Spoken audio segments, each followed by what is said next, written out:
Oi, gente, boa tarde a todas e todos. A gente vai começar aqui a primeira mesa do, da terceira edição do Gramsci na América Latina, que tem agora como objetivo o estudo da questão meridional, os cadernos 19 e 25, com enfoque exatamente sobre a questão do Sul, ou a questão meridional e a luta antifascista e anticolonial. E aí, para começar, a gente se debruçou sobre as teses indicadas pelos camaradas da mesa, as teses de Lyon, e a carta escrita por Gramsci aos camaradas Togliatti, Terracini, que eram os camaradas do partido. E aí a gente já vai passando diretamente, né, para o Agostinho e para o Hernan, que vão fazer aqui a intervenção, vão trazer as contribuições aí nos seus 20 minutos, para depois a gente abrir para conversa, que são perguntas, comentários, dúvidas, para enriquecer aqui o debate. Então, o Agostinho, né, os dois já estão aqui na terceira edição com a gente, estavam na primeira e na segunda, então todo mundo que já estudou conhece, mas não custa nada, né, Agostinho, que é um jovem argentino, né? Como diz o Belchior, né? Um latino-americano sem dinheiro no banco, mas é um professor da Faculdade de Ciências Sociais da Universidade de Buenos Aires, está aqui com a gente já há 3 edições estudando Gramsci. E o Hernan também, que também é professor, Hernan Ovinha, que também é professor da Ciência Política na Universidade de Buenos Aires e investigador da IEAL, que inclusive está em apoiando aqui essa atividade, né, que é o Instituto de Estudos da América Latina e Caribe, da também Universidade de Buenos Aires. Então, são 2h43, eu não sei quem quer começar primeiro, se é o Agostinho ou é o Hernan, se vocês entrarem em acordo. Quem vai começar? Arranco yo. Ok, então, Agostinho aí, pode ficar à vontade, 20 minutos. Bueno, perfecto. Bueno, buenas tardes a todas y a todos. Antes que nada, bueno, quiero agradecerle de nuevo a Yoline por la organización de este ciclo que, bueno, que estuvimos un poco trabajando entre varios y varias en el armado en las últimas semanas, los últimos meses, y bueno, que es la continuidad de un ciclo iniciado el año pasado, durante todo el año, donde también todo un grupo de compañeros y compañeras estuvimos moviendo un poco la discusión sobre los cuadernos de la cárcel, sobre todo sobre los 3 o 4 cuadernos especiales que Gramsci inicia a escribir en 1932. Así que bueno, más allá de los agradecimientos y de darles la bienvenida a todos y todas y saludarlas, yo voy a hablar en castellano. Voy a intentar hablar despacio en castellano porque en cuanto argentino hablo rápido. Pero bueno, si en algún momento hay alguna pregunta, confusión o algo que tenga que ver con la velocidad, háganmelo saber que volvemos para atrás. Bueno, como comentábamos recién, o como comentaba la compañera, mejor dicho, cuando hicimos el encuentro preparatorio para esta sesión, propusimos empezar a leer al Gramsci de los años 20 a partir de las tesis de Lyon, sobre todo, y de algunos materiales o documentos que Gramsci redactó entre el 24 y el 26. Cuando conversamos con Yoline sobre este cuatrimestre, y ella nos contaba que, bueno, un poco su propuesta era trabajar sobre la cuestión meridional, lo que comentábamos en esa instancia preparatoria fue que para poder comprender cómo Gramsci trabaja en la cuestión meridional y cómo ese conjunto de hipótesis después aparecen en la redacción de los cuadernos de la cárcel, nos parecía importante tener un punto cero, digamos, ¿no? Es decir, volver un paso hacia atrás de la cuestión meridional. Como quizás ustedes saben, la cuestión meridional es escrita por Gramsci entre agosto, septiembre y octubre del año 1926, un poquito antes de ser arrestado. Gramsci es arrestado a inicios de noviembre de ese mismo año, es decir, semanas después de concluir la cuestión meridional.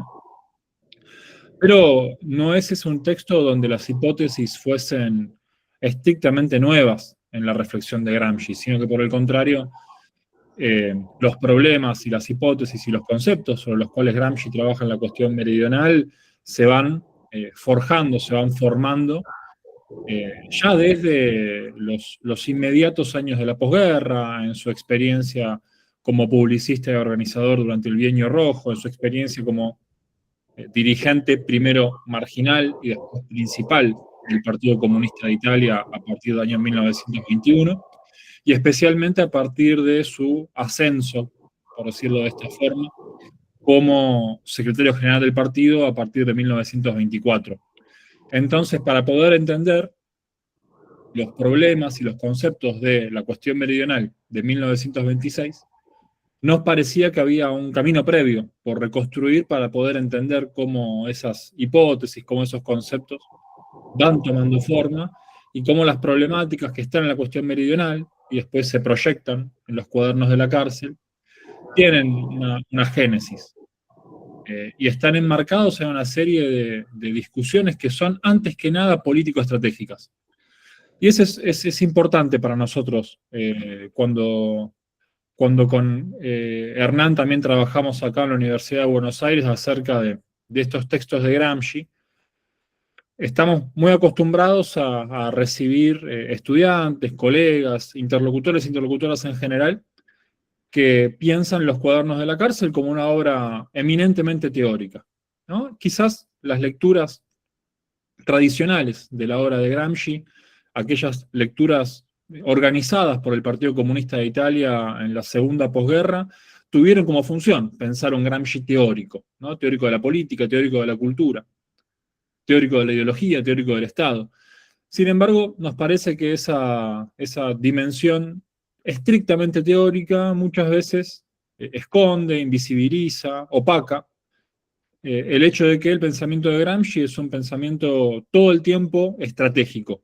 Es decir, Gramsci todo el tiempo piensa la política y el conjunto de categorías que Gramsci propone, la forma en la cual él lee a los marxistas anteriores a él, la forma en la cual él lee a otros intelectuales y políticos anteriores y contemporáneos consigo mismo, es una lectura siempre inmediatamente política. Y esa lectura política es la que se traduce después en teoría y en conceptos y en método incluso. Entonces, el primer apunte es este. Para poder leer la obra de Gramsci como una obra política, es importante, ¿no?, registrar, calibrar cuáles son las preocupaciones estratégicas que él tiene cuando puede declararlas abiertamente. Bueno, Gramsci puede abiertamente proponer su lectura estratégica sobre la coyuntura italiana cuando es dirigente del partido, cuando puede escribir en los diferentes órganos de la organización u otros órganos periféricos del socialismo primero y del comunismo después. Y entonces esto nos da un marco estratégico e incluso histórico desde el cual enmarcar la producción más directamente teórica de Gramsci. Una muy buena sistematización de una hipótesis de lectura en este sentido es la que propone Juan Carlos Portantiero, no sé si lo conocen de nombre, que fue un intelectual, un militante y un profesor argentino que escribió un libro que se llamó Los usos de Gramsci, donde él propone una hipótesis muy importante en este sentido. Es un libro que creo que en portugués no existe. Me parece que solo en castellano existe, de hecho. Estamos preparando con un compañero una edición en italiano, así que quizás en algún momento se hacemos llegar también. Pero bueno, Portantiero propone esta hipótesis. Hay que entender a Gramsci de los cuadernos a partir del Gramsci político, inmediatamente político, militante, activo, para poder entender esas preocupaciones. Entonces con Hernán pensábamos que para poder entender la cuestión meridional y los cuadernos de la cárcel, podíamos remitirnos a algunos documentos inmediatamente anteriores, como son las tesis de Lyon y como es esta carta de 1924, donde Gramsci plantea una serie de inquietudes, de problemas, de preocupaciones, de discusiones tácticas y estratégicas al respecto de Italia, al respecto de Italia en el mapa europeo, al respecto de la discusión comunista con otros sectores de las fuerzas antifascistas, porque eso sería aquello que nos permitiría calibrar un poco cuáles son las preocupaciones de Gramsci al respecto de la relación norte-sur, por ejemplo. Porque hay un componente fundamental ahí que es la herencia, el balance, las enseñanzas de, primero, la Revolución Rusa, donde la relación entre campo y ciudad es una relación fundamental. Y sobre esa experiencia de la Revolución Rusa tenemos, por un lado, la producción de Lenin, ¿no? Recordemos que el primer concepto de hegemonía en el marxismo del siglo XX es propuesto por Lenin en los textos sobre la relación entre obreros y campesinos en el contexto de la Revolución Rusa. Y por otro lado, la otra herencia con la cual Gramsci carga y que busca procesar es su herencia casi político-biográfica, que es la experiencia del Bienio Rojo, esos 2 años de insurrección obrera en el norte italiano, 19 y 20, en donde la clase obrera metalmecánica de Turín organiza casi una insurrección contra el Estado italiano, que finalmente no llega a buen puerto por las, entre otras cosas, dificultades de organizarse a nivel nacional, es decir, la expansión en todo el territorio que suponía entonces la interpelación y la incorporación al proceso de actores y sujetos que no eran la clase obrera industrial. Esa es una serie de problemas que Gramsci ya plantea en 1919 y 1920, que plantea en 1921 con la fundación del Partido Comunista, que plantea en 1924 con la fundación del periódico La Unità, ¿no? La unidad del periódico, el que le da nombre al periódico es la Unidad Obrero-Campesina, que es la forma estrictamente italiana, podríamos decir, que encuentra Gramsci para poder traducir la consigna del gobierno obrero campesino propuesta por Lenin en el tercer y cuarto Congreso Internacional Comunista, como profundización, complejización de una fórmula anterior, que es la fórmula del Frente Único del año 1922. Gramsci es testigo y partícipe de esa discusión internacional porque Gramsci pasa en Rusia 1 año y medio, entre fines del 22 y entre mediados del 22 y fines del 23. Gramsci no está en Italia cuando se produce la marcha sobre Roma y el ascenso del fascismo. Gramsci es el delegado del Partido Comunista Italiano en la Internacional para el tercer y el cuarto Congreso y para las instancias preparativas del tercer y cuarto Congreso. Allí conoce esa última herencia de Lenin del Frente Único, allí discute con sus compañeros italianos sobre la relación entre Italia y la Internacional, y allí también opera, podríamos decir, dentro de la discusión interna del Partido Comunista, en la cual se produce una transición importante entre la dirección de Amadeo Bordiga y la posterior dirección de Antonio Gramsci. Gramsci de Rusia no vuelve a Italia, porque la organización, el Partido Comunista decide que no vuelva directamente, y pasa un tiempo en Viena, desde donde redacta el primero de los documentos que le propusimos, esa carta de febrero de 1924 a Palmiro Togliatti, Umberto Terracini y otros dirigentes del Partido Comunista de Italia en 1924. Si ustedes leyeron esa carta van a poder ver que Gramsci plantea toda una serie de problemas, sobre todo en la última mitad, que tienen que ver con el intento por comprender la estructuración específica de la sociedad italiana y por ende de la intervención también nacionalmente específica del Partido Comunista de Italia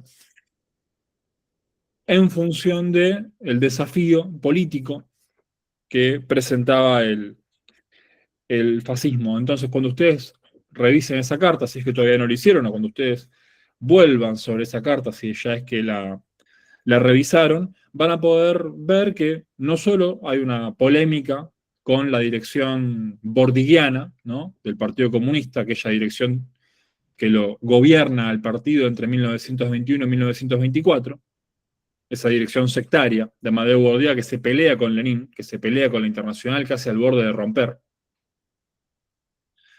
Justamente esa fractura entre Bordiga y Lenin, entre el partido italiano y la Internacional, se produce por la relación entre la clase obrera y el campesinado, ¿no?, por la identificación del papel de la clase obrera como vanguardia por la dirección bordiguiana, ¿no?, sectaria, obrerista, en un sentido clásico, podríamos decir, ¿no?, anterior a los años 60.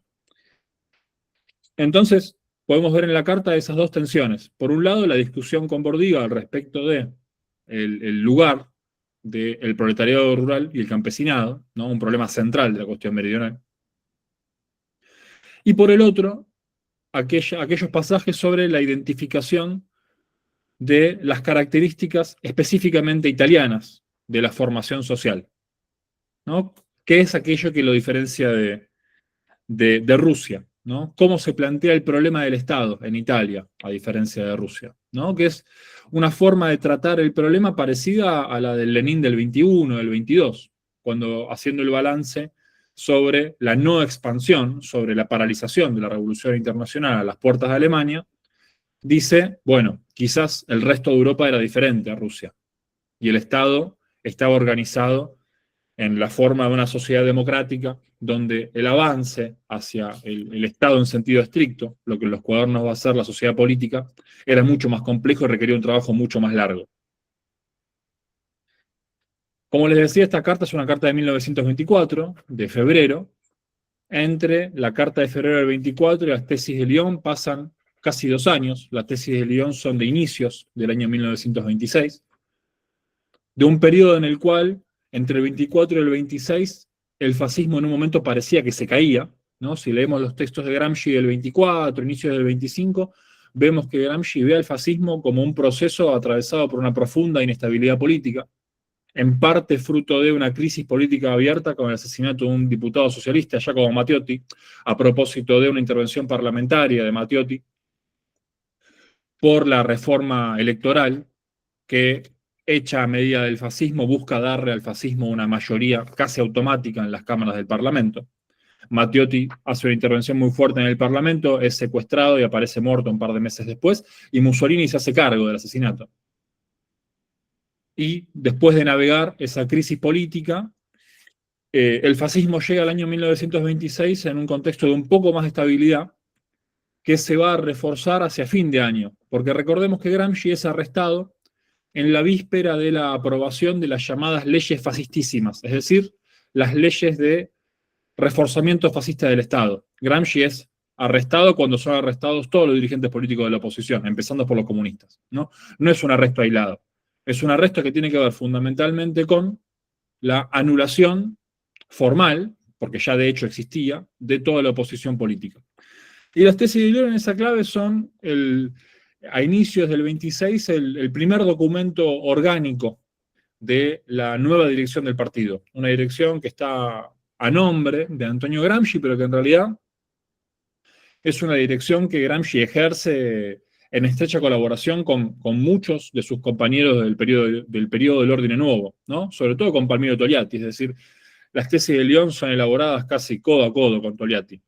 Hoy por hoy las reconocemos como un texto de Gramsci, pero porque Gramsci fue una figura fundamental de esos años y porque Togliatti decidió en alguna forma darles esa centralidad. Pero son unas tesis escritas por ambos, por Gramsci y Togliatti, para el tercer Congreso del Partido Comunista de Italia a inicios del 26. Cuando pensamos en la selección, pensamos en estas casi 20 tesis, de la 4 a la 21, en la cual podemos identificar, yo diría, 3 grandes grupos de tesis, ¿no? Digo, Giolini antes contaba que no llegaron a recorrerlas todas en la lectura orientada, quizás una forma de leerlas es agruparlas, ¿no?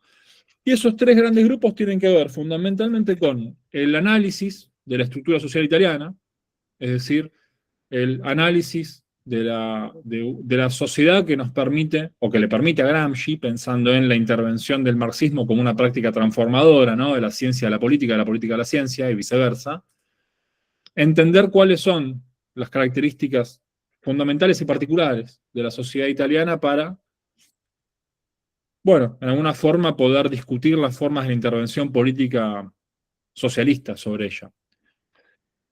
Y son estas unas definiciones de la tesis de Lyon profundamente relacionadas con la cuestión meridional, porque son tesis que justamente este primer grupo reconoce no solo la centralidad del complejo industrial del norte, donde el sujeto obrero industrial, el proletario metalmecánico de la Fiat, de la Lancia, del Alfa Romeo, ¿no? De todo el complejo de la cadena de valor del automóvil, podríamos decir hoy, era fuertemente predominante, sino que hay un cambio, una inflexión muy importante en estas tesis, porque Gramsci reconoce, o mejor dicho, el Partido Comunista, a través de la dirección de Gramsci, reconoce el carácter fundamental de la relación entre industria y agricultura, entre norte y sur, entre proletariado industrial y proletariado rural y campesinado, ¿no? Que son como las tres categorías que este documento identifica en la realidad social italiana, ¿no? De ahí tenemos, ¿no? Esas otras dos partes, ¿no? Yo decía, el primer segmento de tesis tiene que ver con el análisis de la sociedad italiana, reconocer la preeminencia en el norte de la industria y del norte hacia el sur de la agricultura industrializada y del campesinado, para poder de esa forma identificar, ¿no? Cuáles son en el lenguaje de la época las fuerzas motrices de la revolución. Gramsci claramente dice, o Gramsci y Togliatti, dicen claramente en las últimas tesis que le pasamos, que las fuerzas motrices de la revolución son dos. La clase obrera y el proletariado rural, el que Gramsci lo plantea como una fuerza motriz, ¿no? Acá ya no es el viejo concepto leninista de la clase obrera industrial dirigiendo a las demás clases, ¿no? Donde quizás proletarios rurales y campesinos venían segundos o terceros.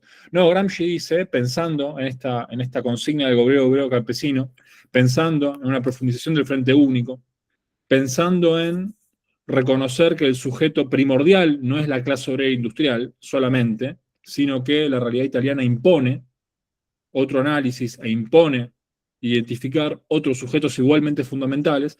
Gramsci dice, en la tesis 19, las fuerzas motrices de la Revolución Italiana, tal como surge de nuestro análisis, que es el análisis de las primeras tesis, son, en orden de importancia, las siguientes.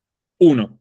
La clase obrera y el proletariado rural. 2. Los campesinos del Mezzogiorno, del mediodía, del sur, y de las islas, y los campesinos del resto de Italia, ¿no? Entonces, la clase hegemónica es el proletariado entendido como la clase obrera industrial y el proletariado rural, ¿no? Esta es una diferencia fundamental con el Gramsci del 19-20-21, es una diferencia fundamental con la dirección del Partido Comunista de Bordiga hasta el 24, y es una tesis que incluso va más allá del Lenin del 24, del 22, 23 y 24, o del 22, 23 porque Lenin muere en enero del 24, entonces el 24 no cuenta. Va más allá de Lenin, ¿no? Es ya un concepto de clase protagónica de la revolución que va más allá que los demás marxistas del periodo, e incluso que el propio Gramsci de los años anteriores. Y por último, como para cerrar esta brevísima reposición, hay otro apartado fundamental de este conjunto de tesis, que es el que empieza en la tesis 15, que es sobre el fascismo, ¿no? Por eso nosotros elegimos pasarle estos tres conjuntos: análisis de la sociedad italiana, identificación de los sujetos y el rol del fascismo, porque no solo cumplen en el análisis de Gramsci un rol fundamental, porque es la Italia que a él se le presenta, el desafío de la recomposición política hegemónica de la burguesía que a él se le presenta como antagonista, sino que, bueno, además la discusión sobre el fascismo tiene cierta actualidad hoy en día. Entonces, en ese sentido también es importante destacarlo. Yo solo quería citar una tesis, que es la tesis 15, que es la primera sobre el fascismo, ¿no? Donde Gramsci dice que la función predominante del fascismo en cuanto a fuerza armada es frenar la ofensiva obrera, es decir, es quebrar las relaciones de fuerzas abiertas con la Revolución Rusa. Pero Gramsci no dice el fascismo es mera represión, dice el fascismo en su fase inicial es represión. Es necesario, dice, para la burguesía, para reorganizar el dominio y la dirección, es necesario quebrar política militarmente a la clase obrera. Es necesario producir una derrota militar, dice Gramsci. Sin embargo, no es la única función, podríamos decir. No me gusta función, no encontré otra palabra, les pido disculpas. No es la única, no es el único rol del fascismo. Dice que no, el fascismo modifica el programa conservador y reaccionario que siempre tuvo la política italiana, y se propone una táctica de acuerdos. Entonces, de acuerdos y compromisos, de integración política de algunos sectores del sistema político italiano al Estado, pero incluso también de porciones de la clase obrera. Entonces, ya desde este texto, y en anticipación a la cuestión meridional, e incluso de notas de los cuadernos que Gramsci iba a escribir en el 29 o en el 30, 4 años antes, Gramsci dice, y a diferencia de lo que Gramsci mismo piensa en el 24 Gramsci piensa, los fascistas son una banda de delincuentes que están ejerciendo una represión salvaje sobre la oposición, pero se va a caer. Gramsci en el 26 piensa, el fascismo es represión, derrota militar de la clase obrera, y el fascismo es integración. ¿No? Vamos a ver que después en los cuadernos hay un salto, porque entre el 26 y el 29 el fascismo unifica al sistema político italiano en el Gran Consejo Fascista y unifica a las representaciones obreras en las corporaciones, ¿no? Entonces intenta producir un revolucionamiento del Estado desde adentro, ¿no? Y unir sociedad y Estado en otra forma. Todavía no existe eso en este punto. Pero Gramsci ya empieza a ver que el fascismo es la ruptura de la ofensiva obrera, la desintegración de esa ofensiva, la integración en el Estado y la unificación en el fascismo del conjunto de la burguesía italiana, ¿no? Y estas son enseñanzas que a mí me parece que sirven para pensar también la actualidad. Eso quizás lo podemos discutir más adelante, puedo cerrar acá por el momento, pero conservemos estas características, ¿no? Derrota militar de la clase obrera, desorganización de sus organizaciones, disgregación de las organizaciones, e integración de la clase obrera fragmentada dentro del Estado, bajo la unificación de la burguesía como clase a nivel general. Me parece que esas son características que son muy potentes en este texto. En la cuestión meridional aparece menos claro, pero en los cuadros de la cárcel aparece de nuevo con fuerza esta lectura. Así que bueno, yo cierro acá, no sé ni cuánto hablé. Capaz que fueron 20, capaz que fueron más. Pero bueno, quería reponer un poco los dos textos y mostrar cómo Gramsci llega hasta acá para ver cómo desde acá va para adelante, digamos. Así que bueno, les agradezco el tiempo. Espero que mi español se haya entendido, porque no siempre puedo garantizarlo. Y bueno, y le paso la palabra a Hernán. Gracias, Agustín. Sí, está claro. Creo que si alguien tiene alguna duda sobre algo, puede poner también directamente en el chat, ¿ya? Entonces, para aprovechar mejor el tiempo también, Hernán, ya puede empezar, por favor. Boa tarde. Voy a hablar en español también, así que pido disculpas de antemano. Trataré de hablar despacio. Bueno, gracias, como decía Agus, a Joelyn y a todos quienes estuvieron construyendo esta propuesta de continuidad de un espacio de formación y de encuentro en una clave nuestroamericana, ¿no? Que es tan importante en estos tiempos. Y bienvenido poder releer un texto clásico como La cuestión meridional o La cuestión del sur. Creo que, bueno, con Agus venimos planteando la necesidad de traducir en una clave filológica, pero también social y política, esta idea de la cuestión meridional, que no nos resuena tanto a las y los latinoamericanos, como una cuestión del sur, de un sur que no solo es geográfico, sino que es epistémico, es político, es filosófico, ¿no? Más en estos tiempos, ¿no? de tanta embestida contra los territorios del sur global.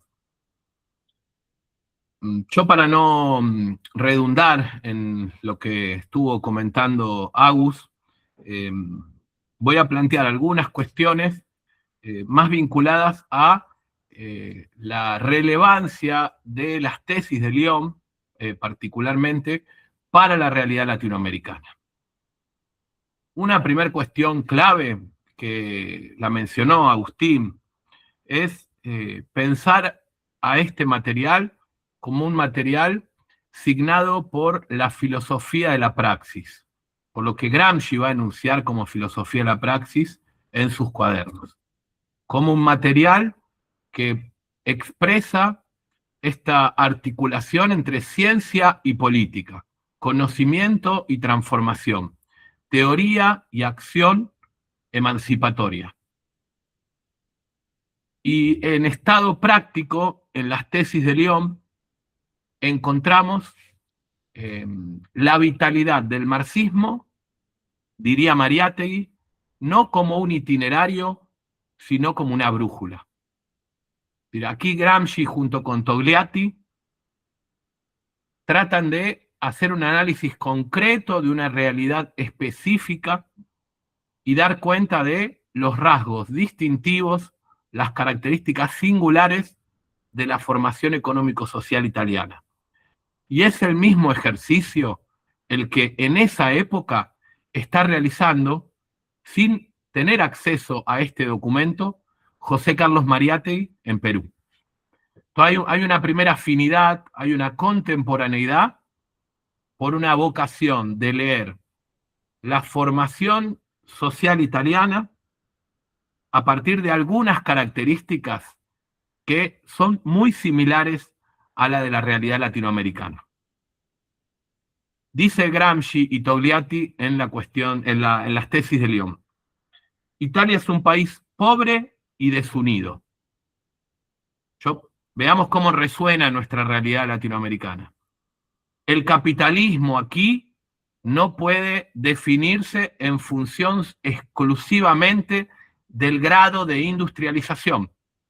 Capitalismo no equivale exclusivamente a industrialismo, sino que puede haber un desarrollo capitalista que ya en esos años empezaba a ser definido como desigual y combinado, o Gramsci va a decir, sin una integración orgánica.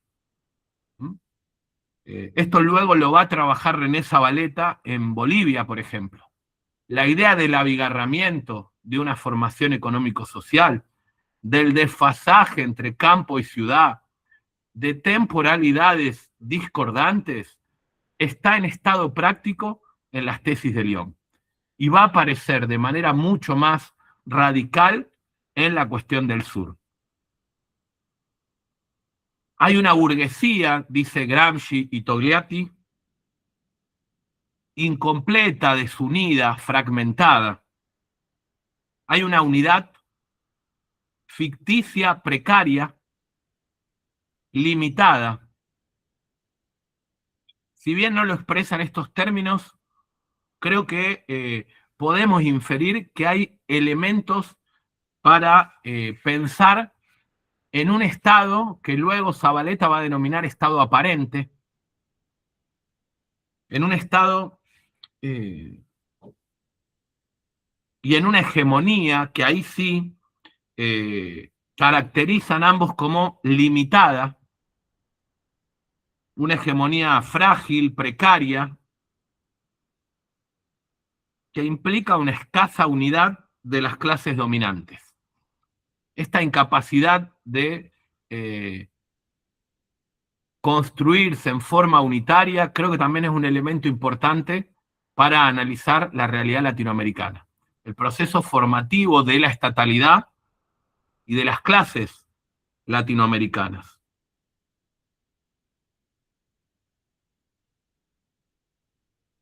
Entonces, un método de estudio y de investigación que asume que el capitalismo no es un sistema homogéneo, en particular en territorios periféricos, como el Mezzogiorno. Pero si lo pensamos a nivel global, en realidades también periféricas, como Latinoamérica. Por lo tanto, lo que nos está sugiriendo Gramsci junto con Togliatti es que las estrategias de transformación deben ser gestadas en función de un análisis de situación concreto. Necesitamos un análisis de coyuntura que requiere historizar el territorio desde donde se lucha. Y si bien no está explicitado en las tesis de Lyon, sí es el marco de referencia, sí es el método de análisis y de lectura teórico-política desde el que elaboran cada una de estas tesis. Agrego algunos elementos que también son importantes para la realidad latinoamericana. Una, la posibilidad de asumir un marxismo no dogmático, situado, incluso un leninismo, como decía Agustín, no como canon doctrinario, sino como análisis concreto de una realidad específica.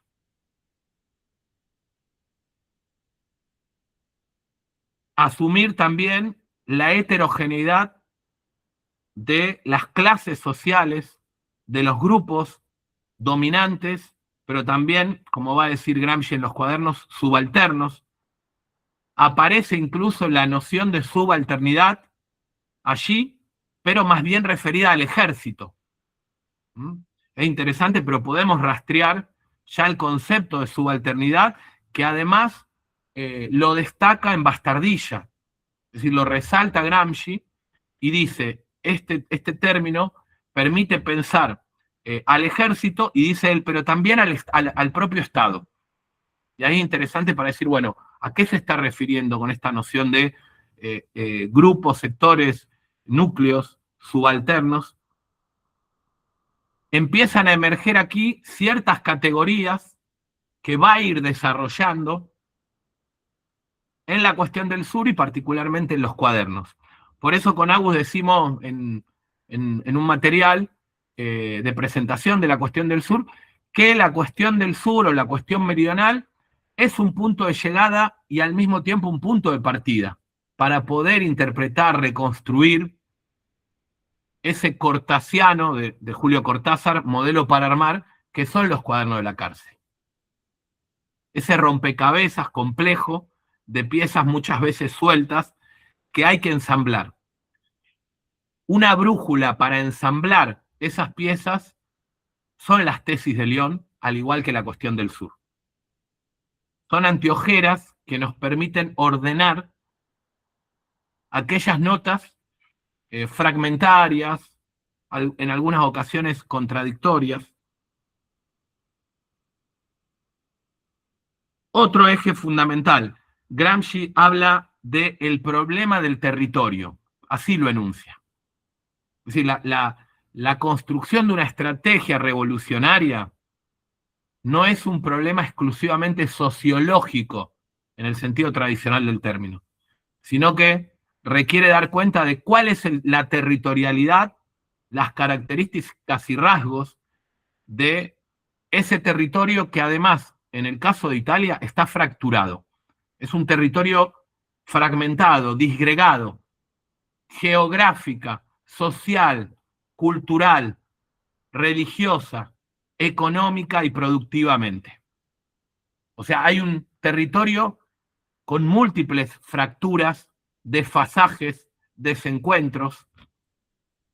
Entonces, el problema de la construcción de una estrategia que tenga en cuenta esa territorialidad singular es clave. Al mismo tiempo, dicen textual, la necesidad de dotar de importancia a los elementos subjetivos al momento de dar cuenta de la realidad específica en la cual se intenta luchar y construir un proyecto emancipatorio.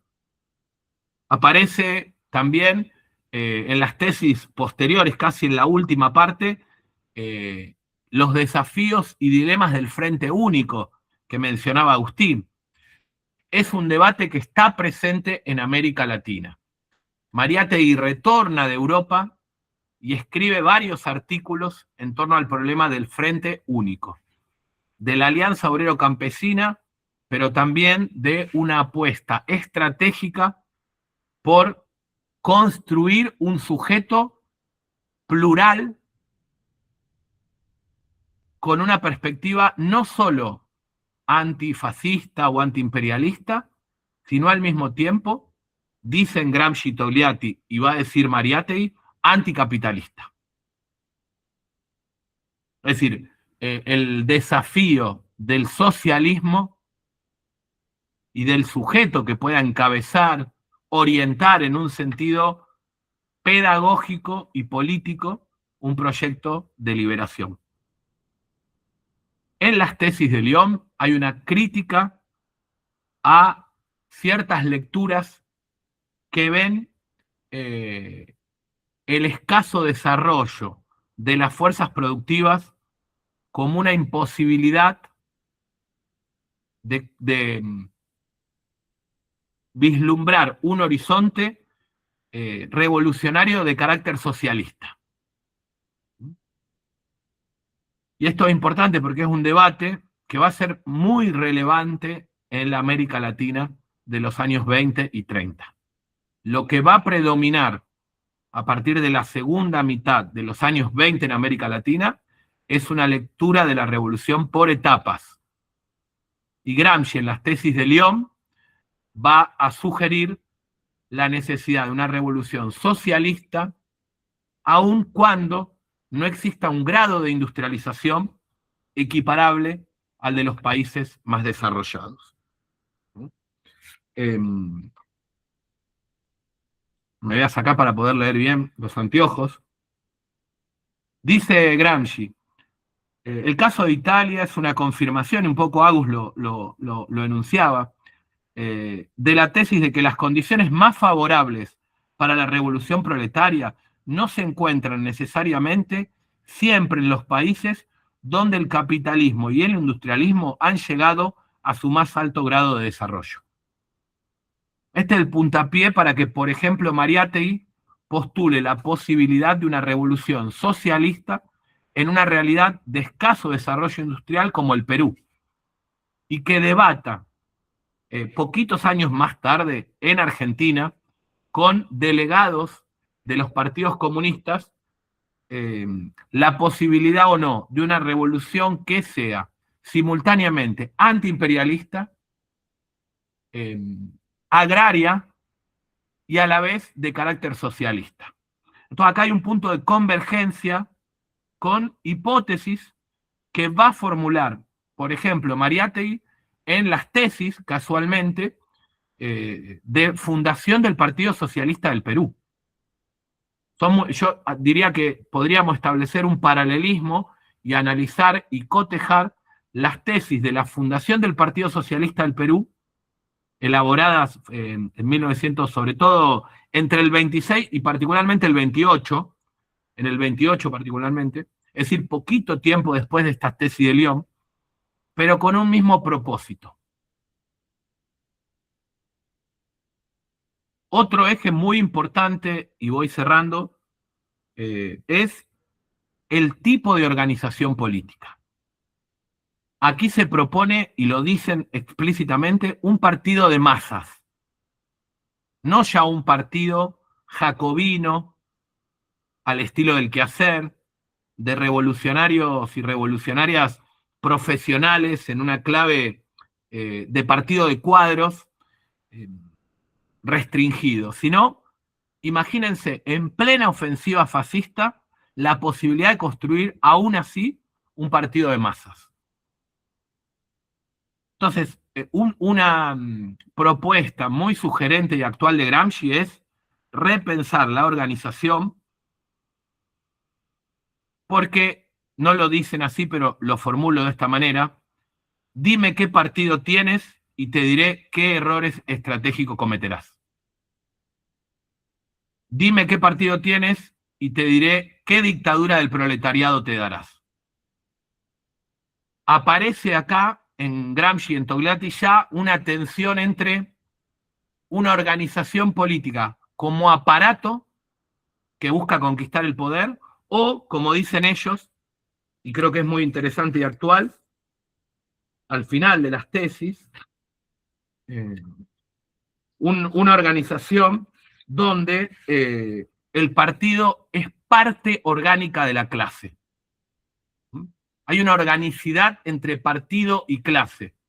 No es un aparato ajeno que dirige de arriba hacia abajo a la clase trabajadora, sino que esta idea de conquistar a la mayoría implica tomar distancia de la perspectiva de imposición, de una lógica autoritaria, de externalidad del partido respecto de la clase.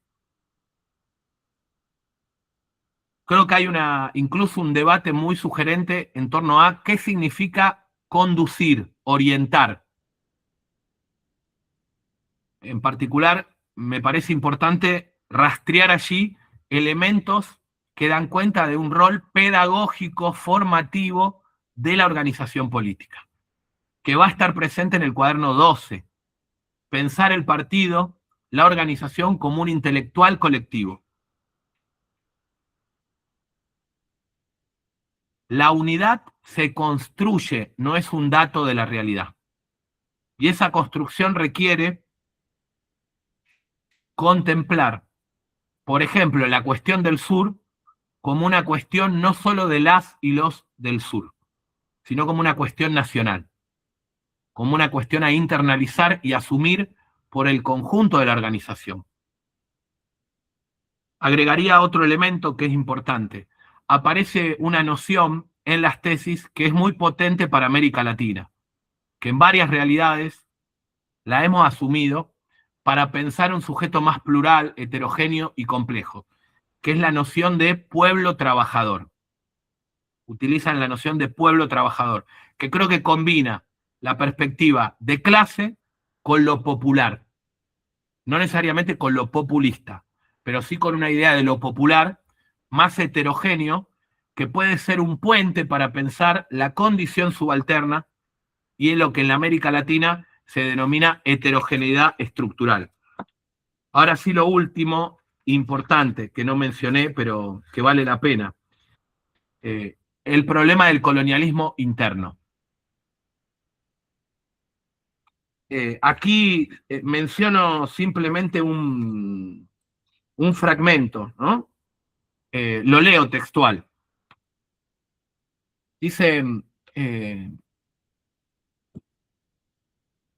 esta unidad precaria, esta lógica en la cual se estructuró esa sociedad, la italiana, pero podríamos decir también las sociedades latinoamericanas, ejercicio de traducibilidad mediante, y cito textual, hace aún más grave la situación y coloca a las poblaciones trabajadoras del sur en una posición análoga a la de las poblaciones coloniales. La gran industria del norte desempeña respecto a ellas la función de las metrópolis capitalistas. Se está pensando ahí en cómo la población del sur padece una lógica similar a la de las poblaciones coloniales, en África, en lo que en ese entonces era parte de América Latina. Hipótesis que planteamos ya en algunos textos. No se comprende el concepto, la noción de colonialismo interno en Pablo González Casanova, en Rodolfo Stavenhagen, en Silvia Rivera Cusicanqui, sin este tipo de hipótesis que ya estaban presentes en los años 60 y 70, cuando comienzan a traducirse los textos del propio Gramsci, ¿no? Digo traducirse en el sentido más filológico. Creo que hay una triangulación, creo que hay una vocación por recuperar el antecedente de referentes como Gramsci que supieron dar cuenta del colonialismo interno, del abigarramiento en la realidad italiana, pero también ejercicio de traducción mediante de esta lógica de las masas rurales que sufren no solo expoliación, un concepto que también aparece y es muy potente, sino un sometimiento cultural, lingüístico, al igual que siguen padeciendo pueblos indígenas, comunidades afrodescendientes, hoy en Abya Yala. Así que creo que desde ese punto de vista las tesis de Lyon también sugieren la necesidad de un análisis que pueda amalgamar, interseccionalizar la opresión de clase, la explotación con la dinámica étnico-racial, la discriminación y el despojo en una clave no solo socioeconómica, sino también cultural y política.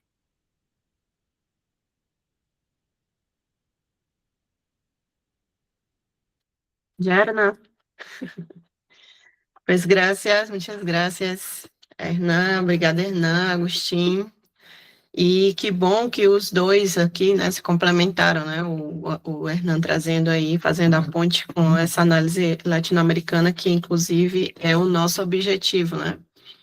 A gente fazer essa tradutibilidade da leitura que Gramsci fazia no seu contexto, né, italiano, europeu, mas que tem essas similaridades, né, essas aproximações com a nossa realidade latino-americana. É por isso que a gente está aqui, né?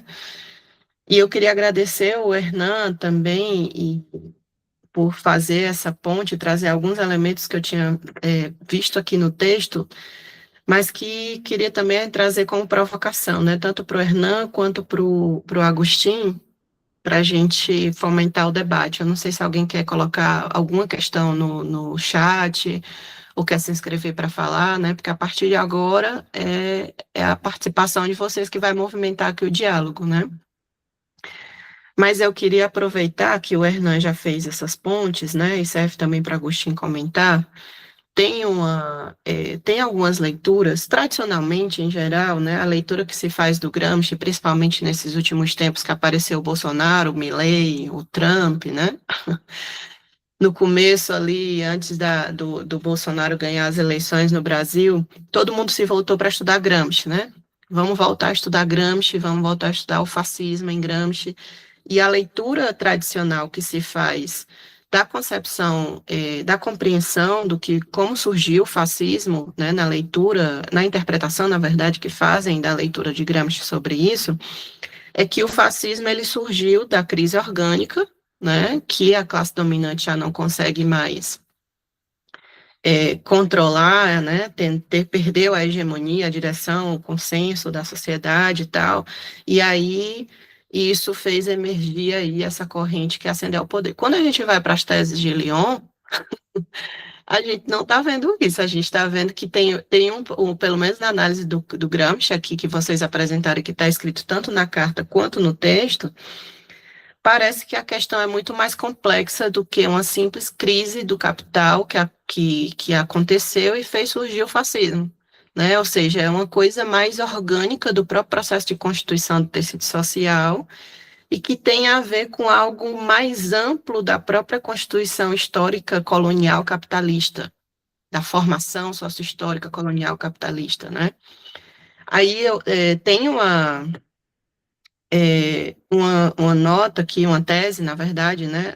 Num elemento da tese, o Gramsci, ele sugere um pouco isso, né? E eu queria que vocês comentassem o que é que vocês acham dessa relação, que inclusive é o tema geral, nosso tema geral dessa edição do Gramsci na América Latina, que é a questão meridional, a luta anticolonial e antifascista, né? Então, o Gramsci tem aqui, deixa escrito aqui, acho que na tese 16, ele vai dizer assim: a coroação de toda a propaganda ideológica da ação econômica e da política do fascismo é sua tendência ao imperialismo. Aí eu queria que vocês pudessem relacionar o que é que vocês acham aí dessa leitura, como é que a gente pode ampliar essa leitura da compreensão do fascismo, não só como resultado de uma crise, né? Parece que é uma crise pontual que fez surgir, mas ampliar essa leitura para além disso, né? É uma crise, sim, mas está correlacionada com a questão mais ampla da própria constituição, da formação do capital numa lógica colonial, numa lógica imperialista, como diz o Aimé Césaire, né? O fascismo é filho do colonialismo, né?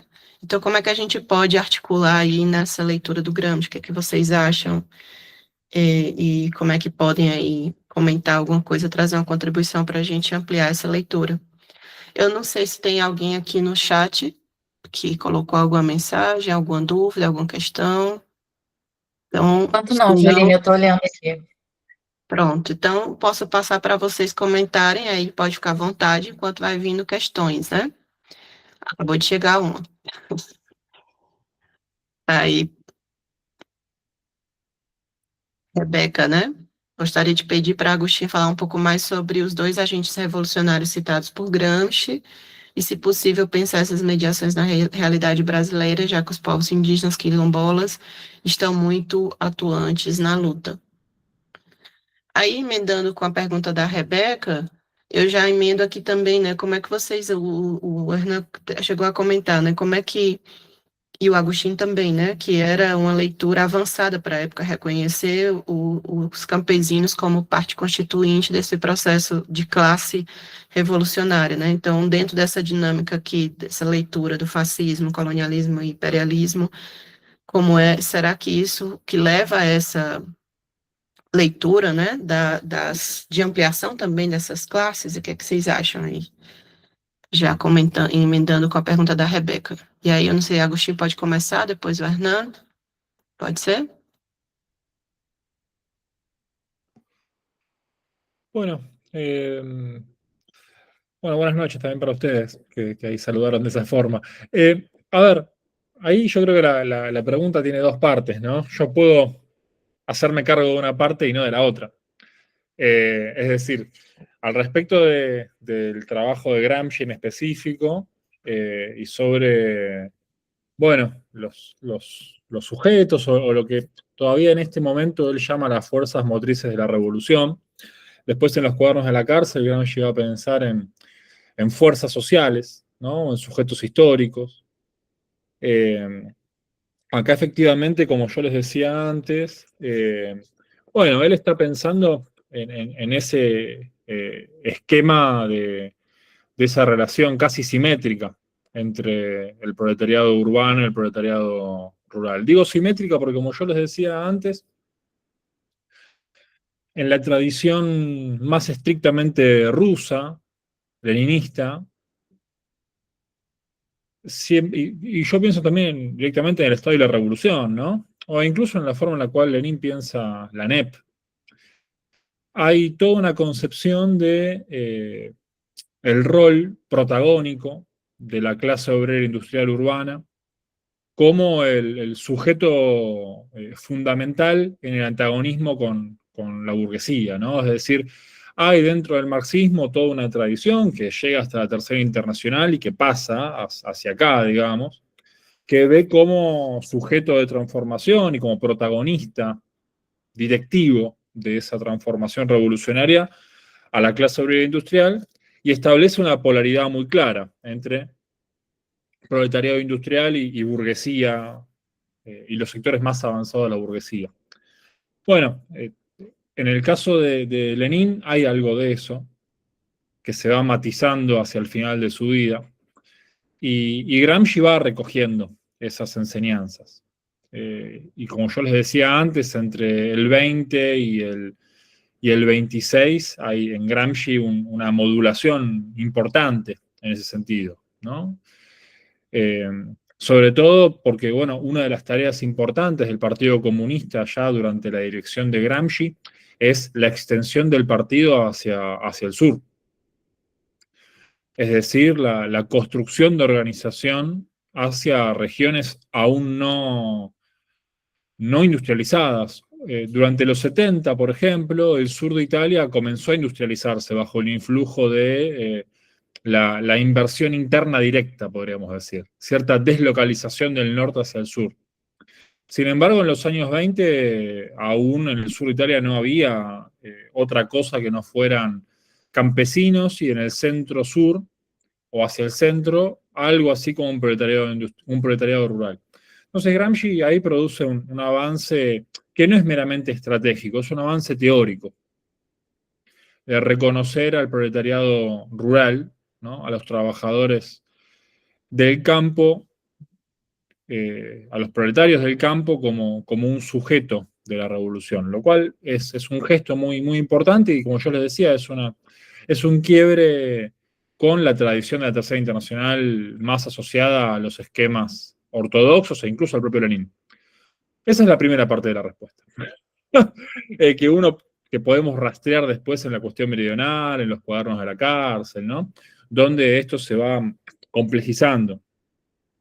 Como decía Hernán antes, en los cuadernos de la cárcel, ya directamente Gramsci plantea la figura de los grupos subalternos, ¿no? Entonces ya esa centralidad estrictamente proletario-industrial es desplazada frente a la construcción de un sujeto múltiple.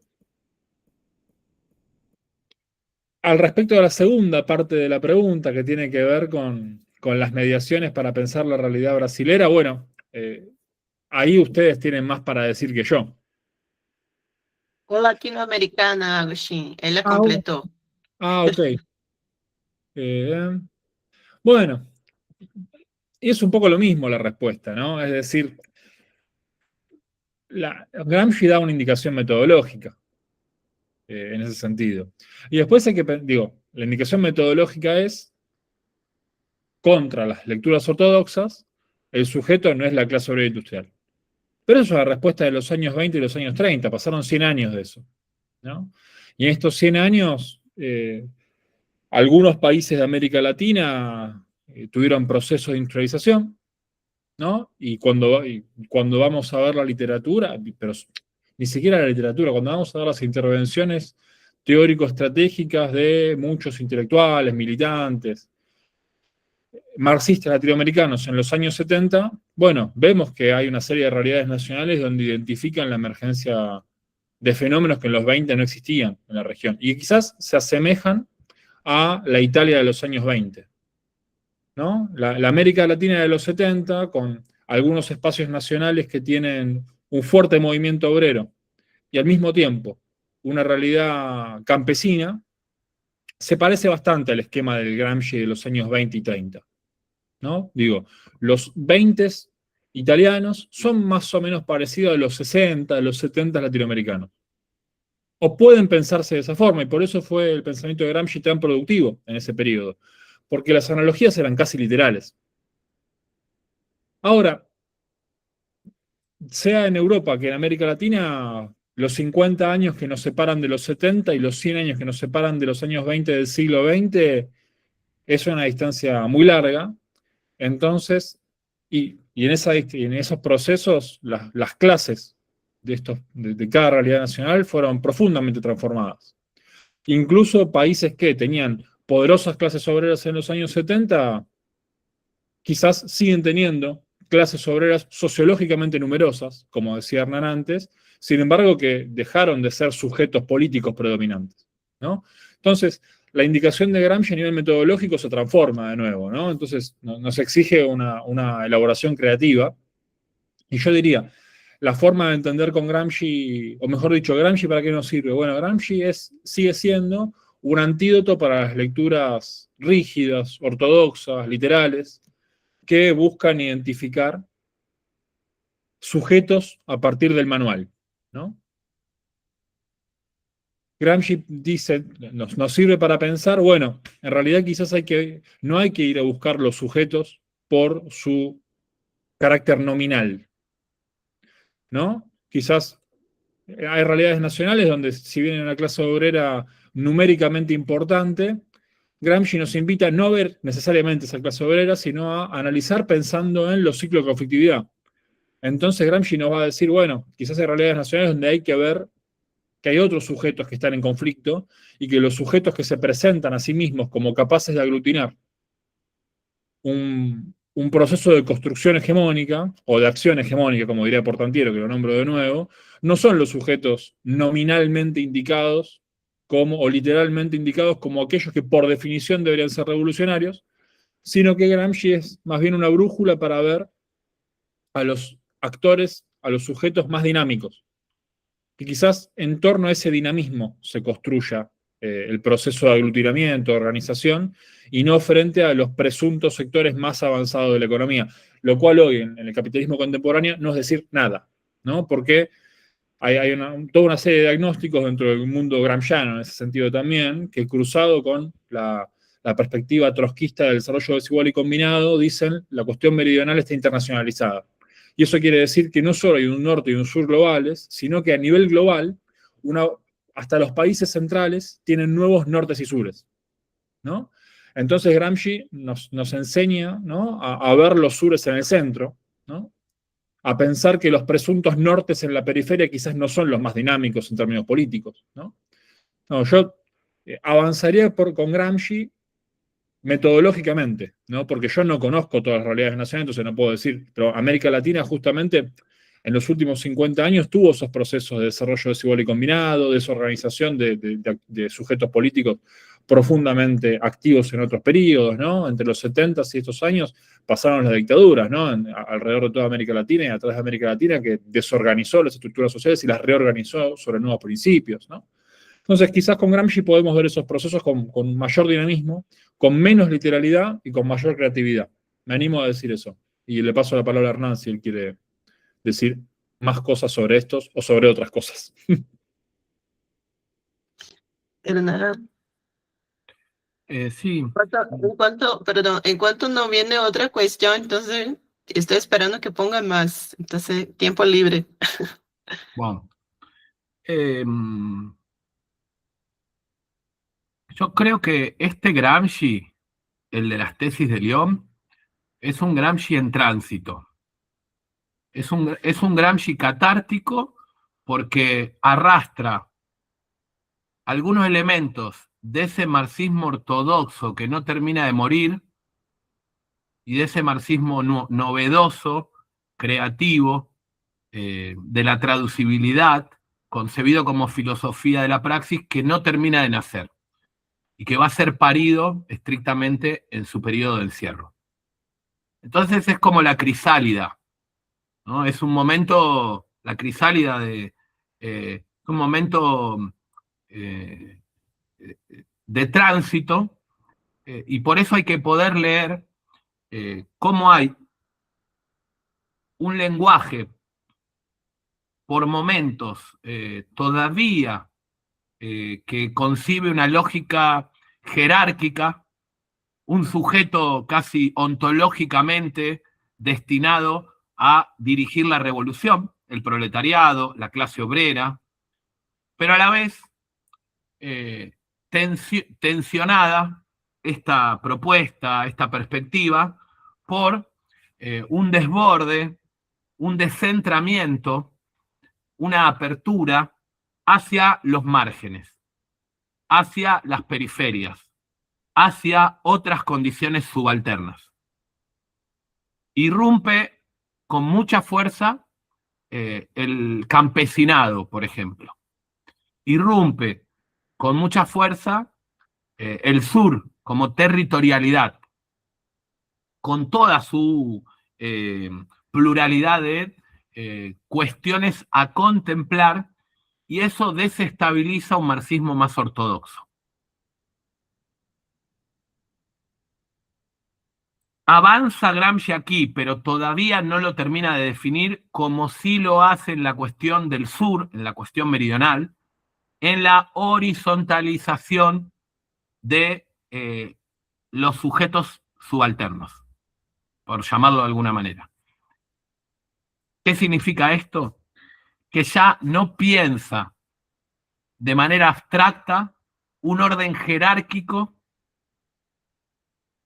al momento de concebir un sujeto potencialmente revolucionario. Cito el final de la cuestión meridional, el último párrafo, para que vean cómo acá, a mi modo de ver, hace estallar un poco el planteo más de la hegemonía del proletariado en términos de dirección unívoca, de orden jerárquico, de acaudillar al campesinado, ¿no? Este es un planteo muy presente en las izquierdas. Dice Gramsci: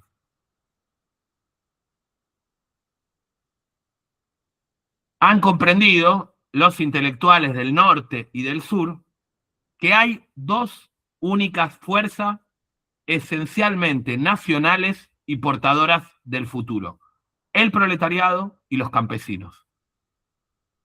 O sea, dos fuerzas nacionales y portadoras del futuro: el proletariado y los campesinos o el campesinado. Creo que en ese cierre de la cuestión meridional, al mismo tiempo se abre toda una perspectiva muy potente. Cabe pensar en una clave no jerárquica las luchas del campo y de la ciudad, por lo menos no a priori, no a priorísticamente. No quiero expoliar digamos, el trabajo que va a haber en torno a la cuestión meridional, porque sé que se va a trabajar en detalle, pero sí plantear que acá hay un ejercicio de traducibilidad, de resignificación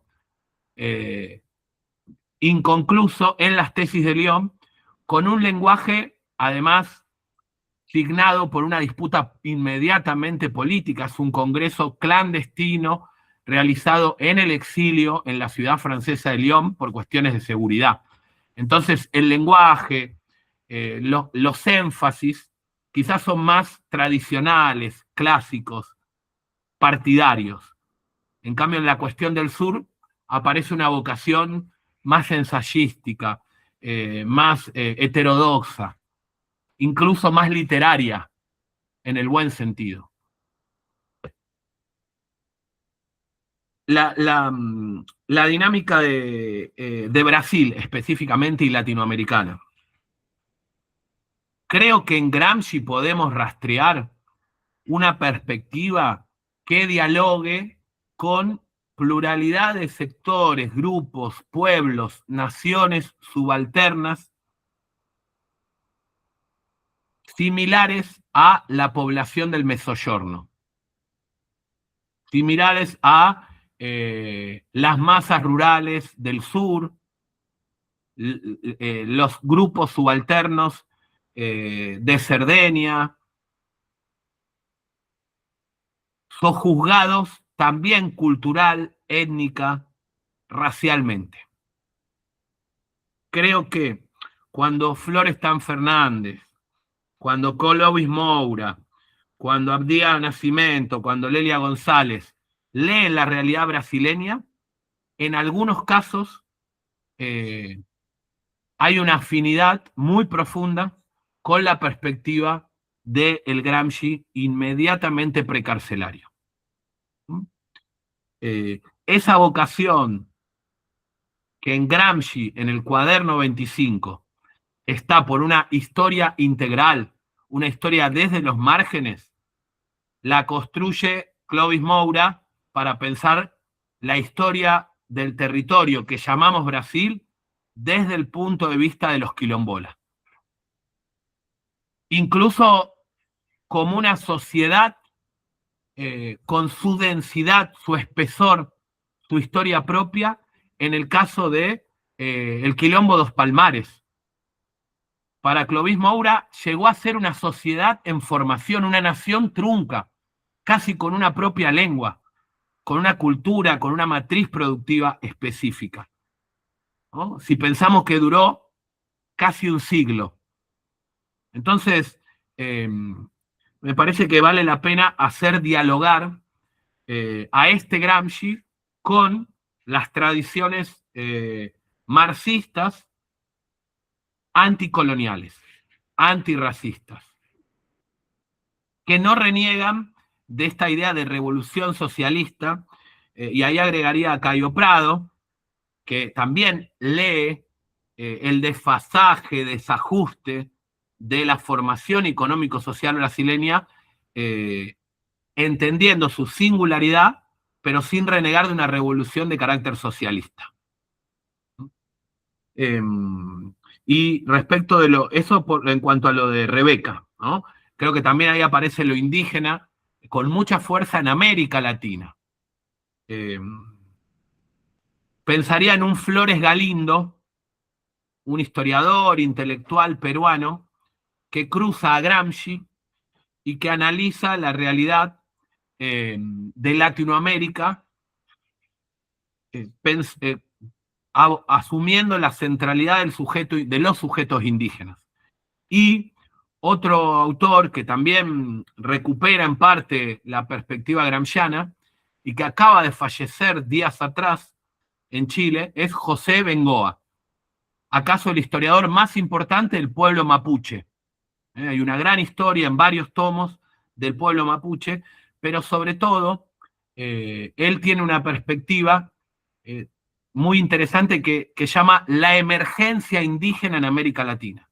Emergencia por la urgencia y emergencia por aquello subterráneo, ¿no? Desde los márgenes, que emerge, que cobra visibilidad en las últimas décadas, pero que requiere ser pensado en una clave de mediana y larga duración.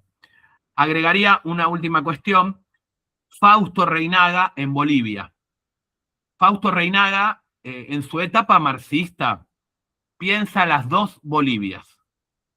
Y Gramsci, junto con Togliatti, piensa en las dos Italias. De hecho, Togliatti tiene un texto que se llama Las dos Italias, en el periodo juvenil, que precisamente plantea que hay dos Italias, una Italia en el norte y otra muy distinta en el sur. Y Fausto Reinaga, quizás en una afinidad con Gramsci, tal vez sin haberlo leído, piensa que hay dos Bolivias: la Bolivia cara, la Bolivia blanca, la Bolivia de la élite, de la oligarquía, de la burguesía castellano hablante, y la Bolivia aymara, quechua, guaraní. Cierro con la cuestión de Schelling, del imperialismo. Eso es clave, porque lo que menciona Schelling es muy importante. Siempre se le critica a Gramsci la ausencia de un análisis y de caracterización del imperialismo. Y en las tesis de Lyon aparece como uno de los rasgos ineludibles del fascismo esta dinámica de nacionalismo agresivo, expansivo, imperial. Esta idea del sueño romano de recrear una lógica imperial que necesariamente va de la mano con el colonialismo en territorios africanos, porque efectivamente ya desde antes de Mussolini hay guerras expansionistas, hay guerras coloniales, y esto se intensifica durante el periodo fascista. Entonces, un rasgo no menor del fascismo y del nazismo, y una característica común de Alemania e Italia, es la unificación tardía de sus estados, de sus naciones, pero también un carácter más agresivo como potencias imperiales que se suman a destiempo en la lucha interimperial por el reparto colonial del mundo. Y eso las torna más belicistas, más beligerantes, incluso más genocidas. Entonces, bueno, ahí lo de Aimé Césaire que mencionaba Schelling es muy importante, porque en efecto lo que no le perdona la burguesía europea al nazismo y al fascismo es haber hecho con la población europea lo que se venía haciendo con las poblaciones periféricas y del sur global: exterminio, expoliación. Y Gramsci demuestra que esa lógica colonial existe fronteras adentro en la propia Europa. En las entrañas de Europa hay relaciones coloniales de opresión, de sojuzgamiento, de violencia, no solo económica, sino también político-cultural. Perfeito, graças, Hernan. Eu vou passar para a Mercedes fazer sua pergunta, sua intervenção, e tem uma questão também no chat da Thaísa. Então, quando Mercedes aí terminar, a gente passa para a questão da Thaísa, por favor. Então, boa tarde, boa noite, agradecer aí aos colegas.